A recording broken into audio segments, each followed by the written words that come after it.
My name's Porrick Nybergs, and we bought this land probably 4 or 5 years ago. So the Bolin Ranch is definitely a unique property. It sits on the east side of the Bitterroot Valley along the foothills of the Sapphires. And it's unique from the standpoint of a third of it's probably grass and 2/3 timber. And just having that mix and a lot of the habitats that it has. And then also we adjoin the state of Montana 3-mile wildlife management area for about 4 miles, and then the Forest Service on the eastern and southern boundaries as well. I'm Don Nelson, and I do the timber management for the Bolin Ranches here. Do cutting, thinning, fire mitigation. My uncle and aunt bought it back in I think it was 30s, 40s, somewhere in there. And my uncle passed away in 2007, and then my aunt passed away in 2011. So then it's just been sold, and Porrick's been great for continuing the management practices that we've been doing since this has been bought, logging and everything. So after we had purchased it, then I had started working with NRCS and the different folks, and started with CSP and then also the forest treatments of equip and tips and whatnot. So specifically with Stacy, she's helped explain the process. Stacy's been a real resource as far as just her expertise and just what she can bring out here in the forest as recommendations and different ideas as far as maybe what would be beneficial insect.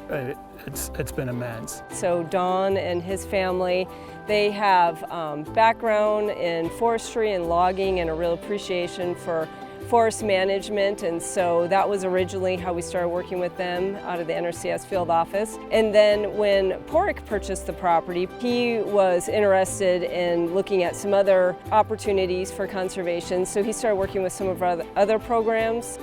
When Montana Focused Conservation came online, it really just kind of put a big jump, I guess, in our locally led conservation. It kind of fueled that effort because there's just more incentives for all of us to work together more regularly and try to identify areas in the valley and resource concerns that we could complement each other to address.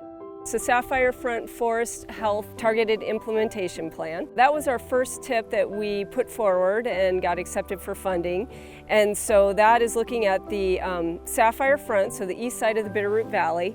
And the goal of that tip is to address forest health concerns.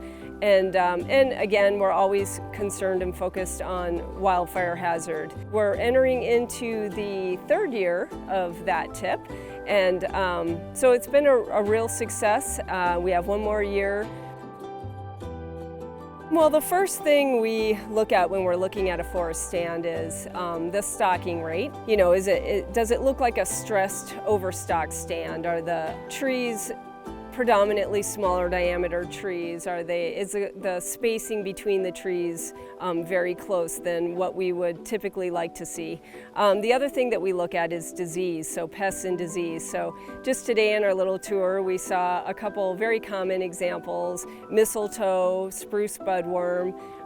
In some parts of the valley, you'd see more beetle activity. So those are probably the 2 primary things that we look at.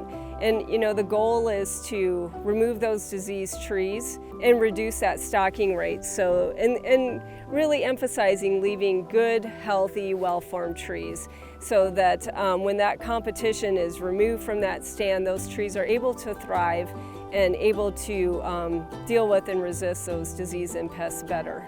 this forest that you see behind us we've treated it about 4 or 5 years ago.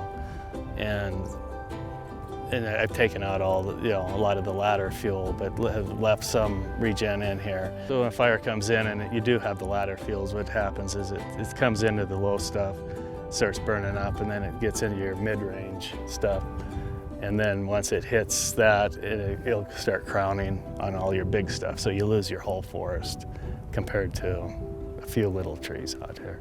Obviously, with the before and after of of taking out some of these spruce budworm areas and then just opening it up and just seeing that difference. And also in areas where we've done some pile and burn treatments and seeing how that understory and the vegetation has responded to it.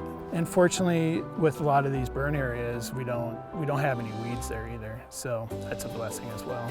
Pork has done other collaborations with other partners, the Bitterroot Conservation District, the Bitterroot Water Forum. So again, he's always working with some of our many partners here in the Bitterroot. We're really fortunate in the Bitterroot Valley in that we have a great suite of active partners. We all get along really well and work well together.